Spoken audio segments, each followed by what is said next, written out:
you. For more than 40 years, our family has been confidently serving the CSRA. Our friendly and knowledgeable team at A&D is here to help you from design to install. Don't leave your project in the hands of subcontractors. Our in-house certified flooring installers are the most trusted in the business. We offer free in-home consultations and financing options up to 48 months interest-free to help bring your vision to life. A&D Carpets and Hardwoods. Come see us today.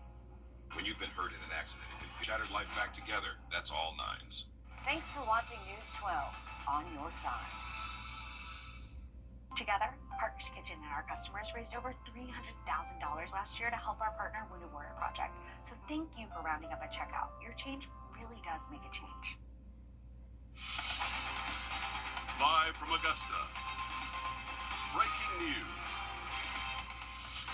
We continue to follow breaking news out of Tallahassee, Florida tonight after a mass... In just about 10 minutes. Thanks, Riley. Millions of dollars flow into Augusta from the federal government every year to help people with housing. The recipient of the funds, Housing and Community Development, whose director is now on paid administrative leave following commissioners learning the city must pay $6.5 million back to the feds. Senior investigative reporter Liz Owens is digging for answers. Well, we don't know if the demand letter from the U.S. Department of Treasury is what led to putting Director Hawthorne Welcher on paid administrative leave. But what we do know is that the Finance Department now wants a professional to investigate the grant program.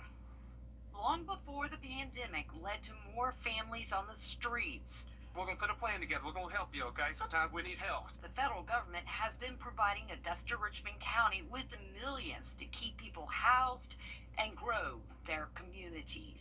From rental assistance and hotel stays to brand new homes and rehab homes, Housing and Community Development runs the programs financed by the federal government. It wasn't until late March until commissioners learned about a letter of demand that the U.S. Department of Treasury sent to Housing and Community Development in November of last year.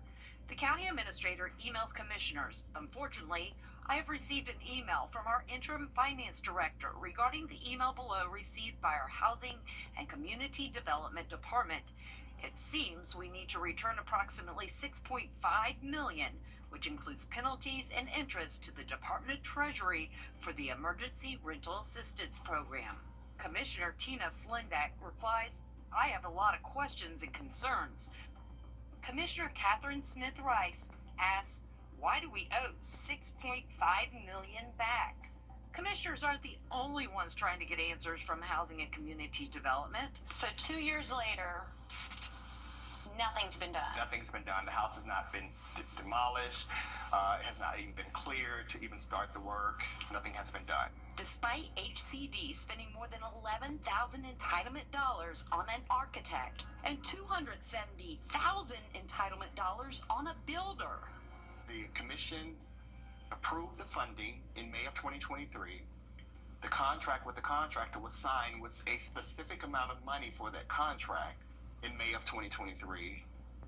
What happened to the money? But when it comes to the $6.5 million owed to the U.S. Department of Treasury, it's because HCD didn't spend the money by the deadline. Money which was to go to help people pay their rent and avoid eviction. Commissioners won't say why they put Hawthorne Welcher, the Director of Housing and Community Development, on paid administrative leave. But just last week, this bid popped up for Augusta. HCD Grant Compliance Audit for Augusta, Georgia Finance Department. And so that bid is open until the end of the month. I have reached out to Mr. Welcher for comment, but I have not heard back. Thanks for that, Liz. Shanks, drugs, and tattoo devices. Those are just some of the items found during a sting operation at the Charles B. Webster Detention Center today as the Sheriff's Office cracks down on inmate contraband. Yeah, your Sydney Hood joins us live there from the jail now with the latest. Sydney, this is far from the first time an issue with the jail has made its way onto the news here. We've covered issues inside the jail for years. It's something deputies are aware of, but they say these surprise searches are key to ensuring safety not only on the inside, but on the outside as well. Overcrowded and under pressure. Every single person that's in there, we're obligated to keep them safe. And we have an obligation to the community and their loved ones that are in the jail. The Charles B. Webster Detention Center is designed to hold roughly 1,000 inmates. Right now, deputies say there are more than 1,300 inside. Is there someone that we can release and go ahead and release them from the detention center and get them out of there? Then that's what we do. If we got people that need to go on to other facilities, then that's what we're working on right now and trying to make that happen. So that way it alleviates a lot of the overcrowding that we deal with. And of course, it's that's money we're no longer spending on these people. So that's a savings to the taxpayer. Deputies say a new pod designed to house up to 350 inmates will be part of the solution. Conditions within the jail are nothing new, much like the conversations we've followed for years. In 2023, Augusta commissioners toured the jail with then Sheriff Richard Roundtree. Right now, we run it as a prison, and we weren't designed to run a prison. In 2024, commissioners, the Sheriff's Office, DA's Office, and Public Defender's Office met in a workshop. We cannot hold the amount of people that we're continuing to incarcerate. So the conversation needs to be around progressive incarceration. How do we lower the amount of people that we're incarcerating? Whether that's through pre-arrest programs, community initiatives, whatever the case. What we're doing right now is just simply, it's just not enough. Addressing the jail is something current Sheriff Eugene Brantley promised from day one of taking office. In a day's search, deputies say they found 20 shanks, 2 tattoo kits, and an assortment of drugs inside multiple pods. We're actually seeing less of the shanks than we were seeing before. It was not uncommon to get 20, 30 shanks off of one pod. Now today we did several pods and we came up with 20 total. That is a great improvement. I did ask when can we expect to see this new pod come, and the Sheriff's Office says they don't have an exact timeline, but want you to know that it's coming and they are working towards that every day. And good to see a decrease there in some of the contraband items that they're finding at the jail. Thanks, Sydney, for keeping us updated on that.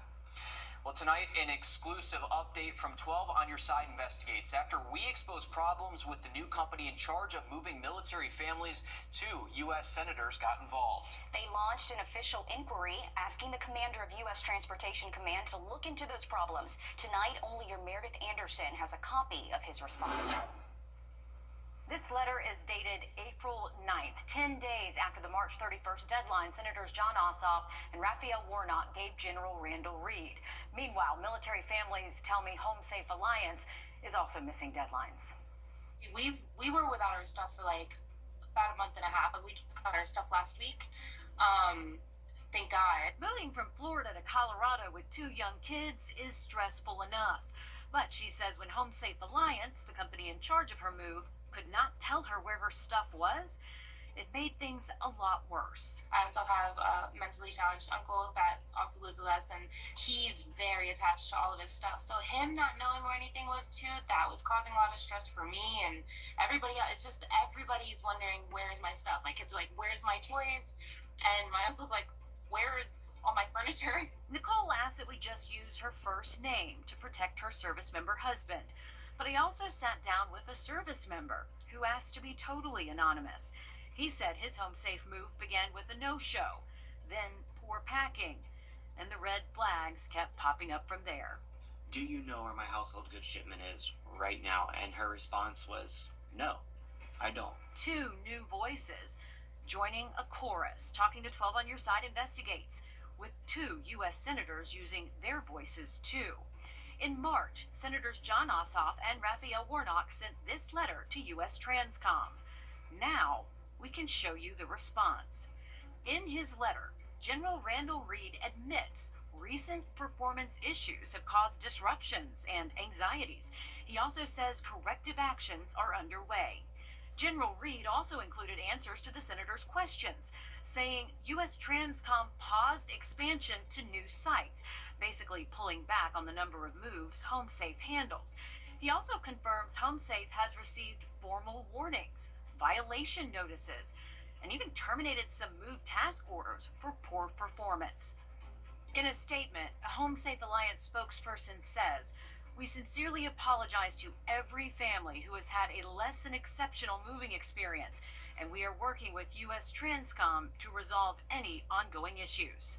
As for military families telling 12 On Your Side Investigates they went into debt to move themselves because of new lower reimbursement rates, General Reed admits Transcom doesn't know how many families incur out-of-pocket moving expenses and the average cost of those expenses.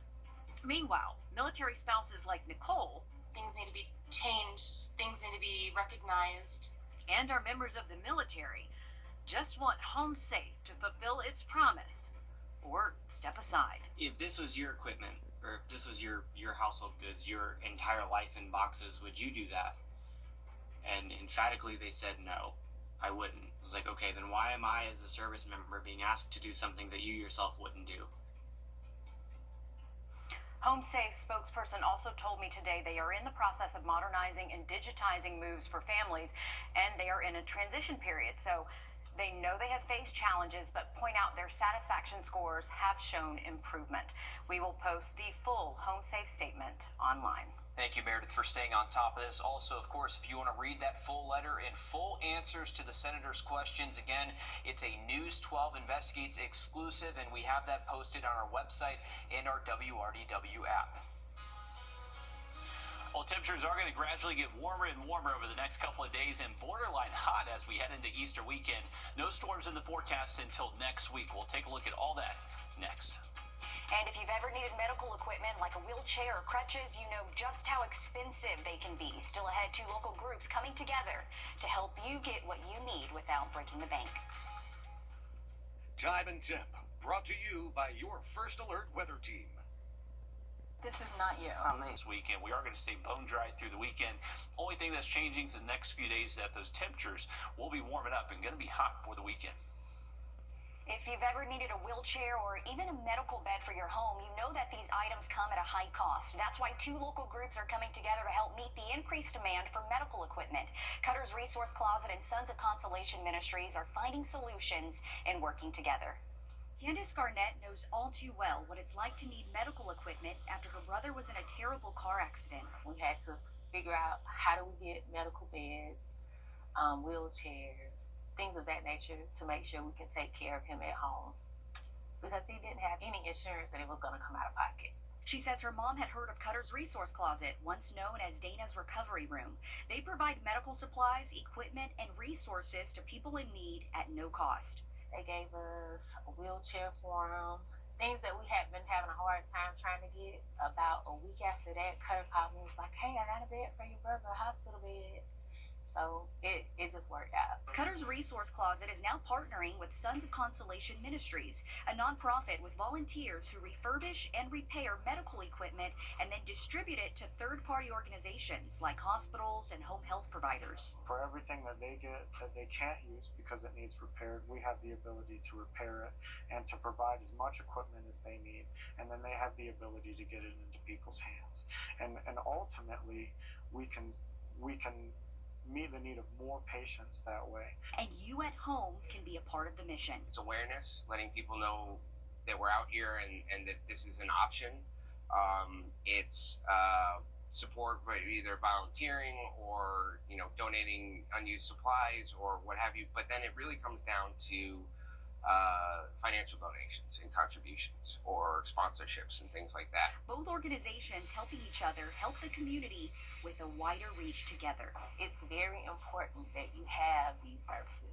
They made me so happy. Me and my mom offered to come help service, with them. So it's rewarding, to say the least. And medical equipment is definitely needed in our area. If you would like to donate medical supplies, volunteer, or support them financially, we have both of the organizations' information on our website, wrdw.com. We're back after a quick break. First Alert Radar, powered by Jim Hudson Automotive Group. Master the art of safe. Call attorney John Foy and Associates today. On your sideline, sponsored by Chandler Law Firm.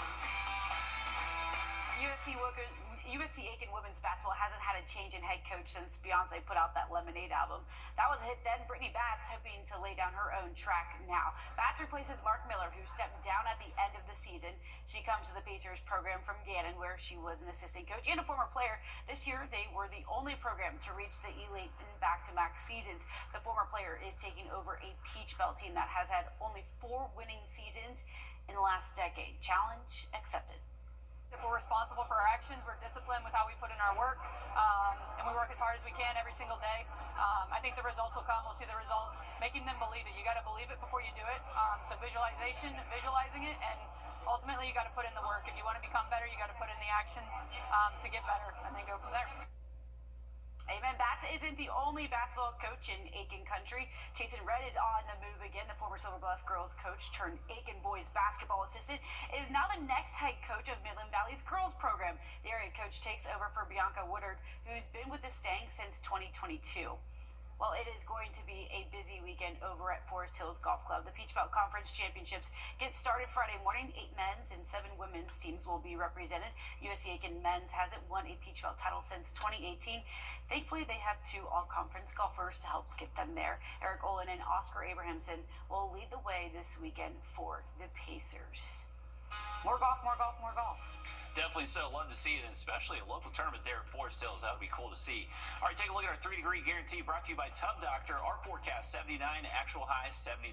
$50 more heading towards the Boys and Girls Clubs of Greater Augusta. Now look at your 7-day forecast just after the break. Aiken, you can't.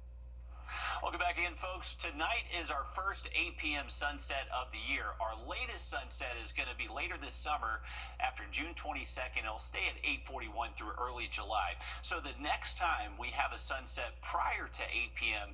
is not until we get towards the end of August 27th officially. So we do have these later sunsets sticking around for several more months and only going to be getting later until we get to late June. Current look over SRP Park. It's quiet right now, but going to be a busy spot later tonight. Remember, if you are heading out to SRP Park, going to be very nice out there. Temperatures should stay in the 70s through at least around 8, 9 p.m. and then we'll gradually fall through the 60s heading towards midnight.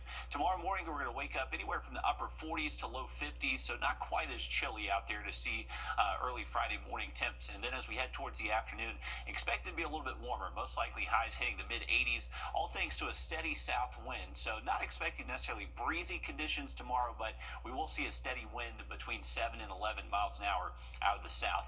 Once we get into the weekend, just going to keep things a little bit warmer, mid to upper 50s waking up Saturday morning, and then those afternoon highs should be closer to 90 degrees, believe it or not. So getting well above average as we head into Easter weekend.